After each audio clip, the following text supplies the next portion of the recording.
I've seen quite a lot of people say that, oh, Kafka's free to play friendly because she's easy to build.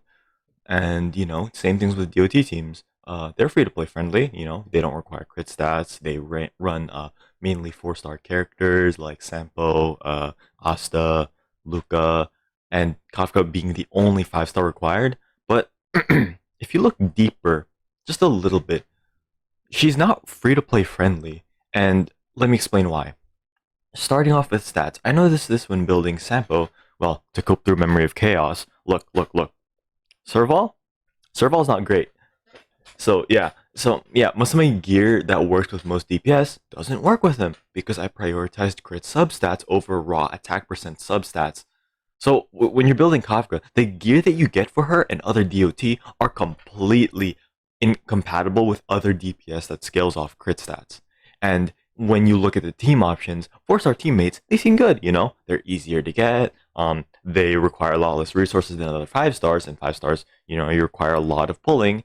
But you run into the same issue as gearing. None of the DOT characters synergize with most harmonies and crit DPS. You're not bringing Sampo with like Bronya whatsoever. I mean, okay, maybe Luca, but then like no, I wouldn't recommend it because there's way better options if you're actually planning for like crit.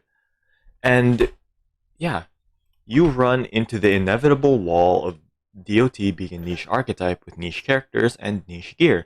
And this is the distinction that being easy to build and being free to play friendly is completely different.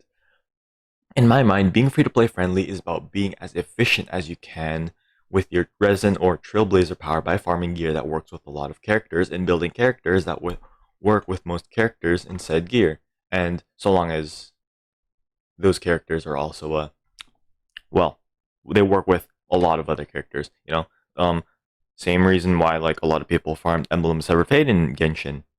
Genshin, right? Yeah, Genshin. Because it's extremely generic. It can work on so many characters, and it might not be the best in slot, but hey, it works on so many people, and it's so good. Like, why would you pick anything else? So it's why I think Luo, Chapella, and Bronya are the three best characters in the game. As I mentioned, I don't know, all the time. 99% of the time, Luo is the best healer in the game. The only 1% being with Arlen, but we don't talk about Arlen. Yikes. Um, because Luocha has passive healing and being SP positive by not consuming any SP while healing. So all he does, spams basic attack, and in the case you actually need a heal, you just use a skill and whatever. And then, his field's so good. Pella is extremely flexible with true AoE Death Shred and also being SP positive.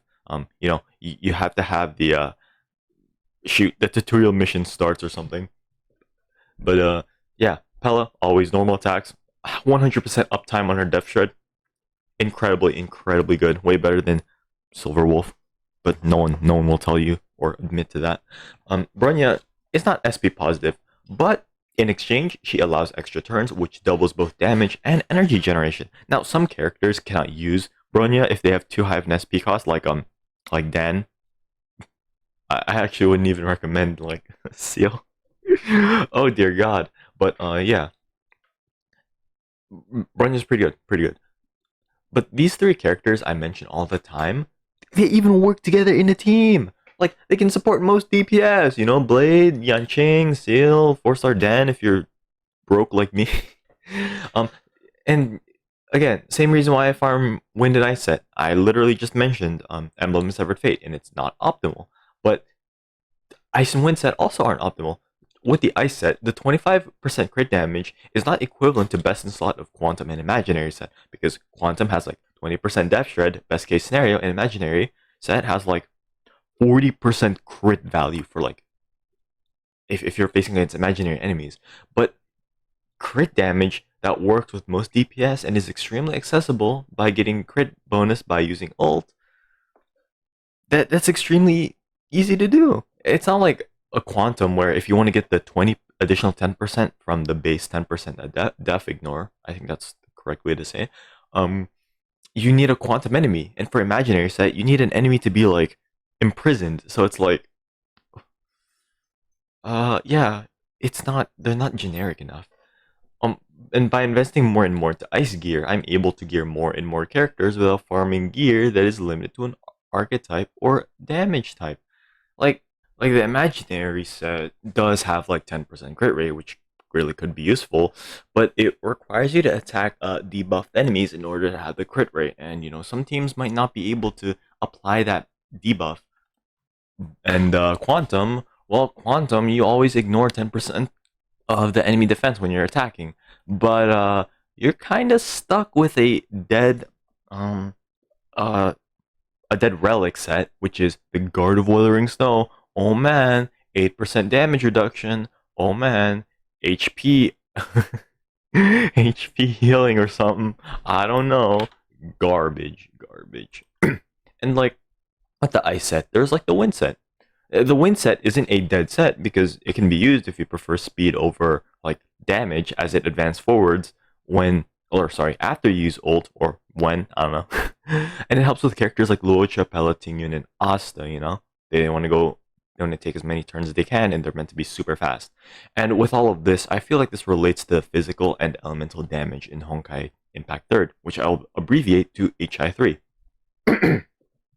Unlike Genshin and Star Rail, physical is not a damage type, but an entirely different archetype. The main distinction between physical and elemental damage is that physical can crit and elemental cannot, along with physical only being able to take advantage of impairs or defense down. Elemental damage doesn't really take advantage of defense down. Unlike Genshin and Star Rail, basically, physical is just a damage type in Genshin and Star Rail. And even back then, a few years ago in HI3, before the absurd designs of enemies and bosses, like, imaginary enemies, like, dear God, who made imaginary enemies? Most enemies had a yellow bar underneath their HP. If this enemy, you had to defeat them with physical teams, yeah. And it was the shield bar. The shield bar can only be worn down by physical attacks, and elemental damage, basically ignores that shield. If the shield is up, the physical damage you do is like reduced, so you gotta break that shield if you need to do more damage. Unless it was the Hersher of the Void boss, and in that case, I think that was an elemental shield, so you had to use like fire and ice. You can't use lightning, I think. Yeah, I don't think you can use lightning on it, but whatever.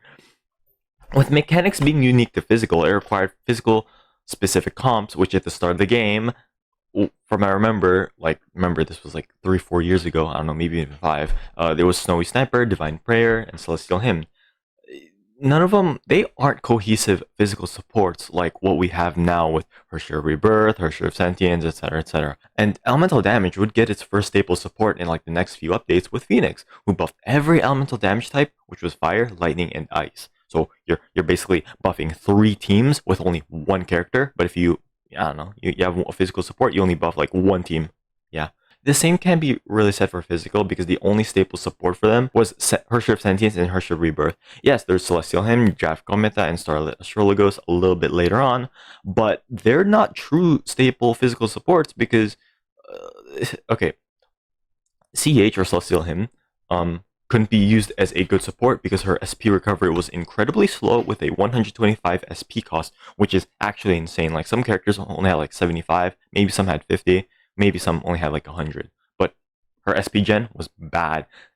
It only got fixed with 11th Liturgia, but like that's at the release of pre-arms, which is like maybe a few years from now, maybe 1 or 2. And it did act as buffs for characters who were basically obsolete, but yeah, too late at this point. Drive Cometa and Starlit aren't staple physical supports because they really function more as flex slots, because teams then and even now consist of the main DPS, the staple support, and the flex slot. Now you could make the argument saying, okay, CH got support a year later, there's going to be the Hersher of Sentience or Hersher of Rebirth, so you just gotta wait. You just wait for a dot support in HSR. But the problem is that Dot will only get support from literally 1 5-star character, and their release is probably like a year away. But like at that point, how many supports are you gonna get that supports almost every team that are like designed for like crit rate and crit damage? How many gear are you gonna get that's crit rate, crit damage? Yeah, just wait for harmony that works with most of your teams. People were saying like Hanya, Hanabi are going to be absurdly busted because of their SP supports, and so it's like, why not just go for them? And to summarize, DOT teams suffer with their status as niche damage type, unlike crit damage teams, which benefit from the same stats, gear, and Bronya. Investing in DOT gear means that you're not able to gear other characters that require crit gear with your DOT gear, and vice versa. And the same problem persists in team building. DOT characters will not work in crit teams.